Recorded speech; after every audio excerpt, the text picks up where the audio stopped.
Thomas Essen asks, as a frequent film researcher, reference seeker, do you have any cinematic pet peeves that are not exactly bad industry practices in themselves, but as side effects tend to throw wrenches into research? Oh. For instance, I'm constantly frustrated by film titles. Single words preclude quoted phrase searches. Long subtitles get inconsistently abbreviated. Recycled wording confuses numbers. I don't know what throws wrenches into research is my computer not letting me do screenshots of Amazon programs anymore. That really rankles me. Fair use should allow me to make those copies for myself personally. But I'm a Mac user. My avenues towards screenshots have been diminishing. And I have used other avenues to screenshots, and I'm loath to talk about them here, lest the dumb powers that be seek to eliminate even those small avenues. In the worst case scenario, if I need a screenshot of something and I cannot get it, and I can't get it off of Blu-ray, I will torrent a copy of the film and get a high-res screenshot off of that. I totally will do that for my reference. But cinematic pet peeves. So this is the other thing is I actually do have a cinematic pet peeve, and it's too much fill light.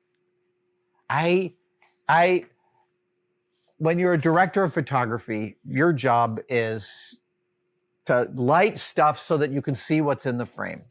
That's like, without lights, you can't see what the camera is filming.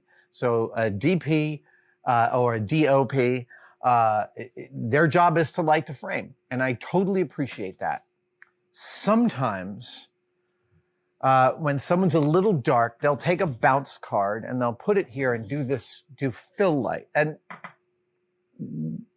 it is a totally reasonable technique.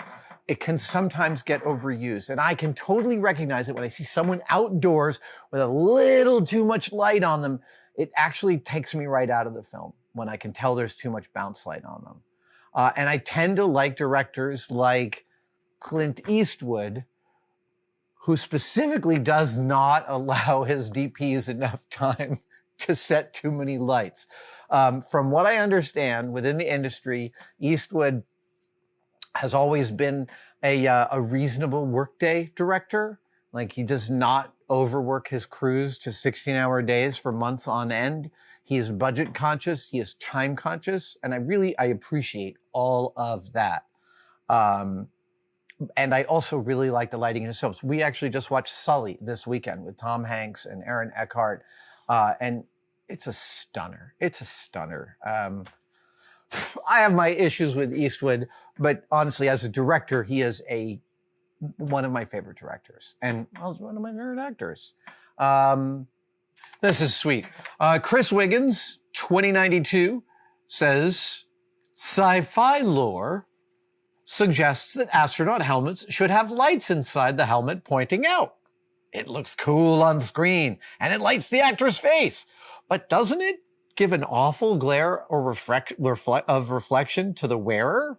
I assume that no real spacesuits ever did this. You are right, Chris Wiggins. No real spacesuit has lights inside the helmet, and almost every movie sci-fi helmet does, except for 2001, which makes sense. Kubrick would have gone for the realism.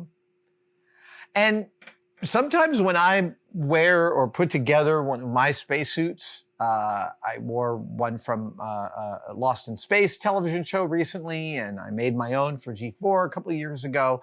They have lights inside, and in the comments will be people being like, they get all aggro about it. And they'll be like, no real astronaut helmet has that. It's a very small subset of people that actually get emotionally upset about it, but they do. And the thing that I want to tell anyone who has an issue with it is, you know who thinks lights inside the helmet is the coolest thing ever? Astronauts. Every astronaut that I know. And actually, Kjell Lindgren was just here with his family recently visiting, and we had a lovely time together. And he saw my G4 suit and was really chuffed about it. But the astronauts want to look cool. Don't get me wrong. I don't think any astronaut wants to put lights in their actual spacesuit. That does yield reflections on the inside of your visor that are no good. So you don't don't want that functionality in a spacesuit, but the aesthetics are fantastic. Both of those things are true. So every astronaut that I know thinks that spacesuits look awesome with lights inside, even though they recognize that that would not be a suitable solution for the real world. Yeah, there you go. Thank you so much for watching. If you'd like to support us even further, you can by becoming a tested member. Details are, of course, below, but it includes all sorts of perks, and we're building them all the time. You get advanced word and behind-the-scenes photos of some of our projects.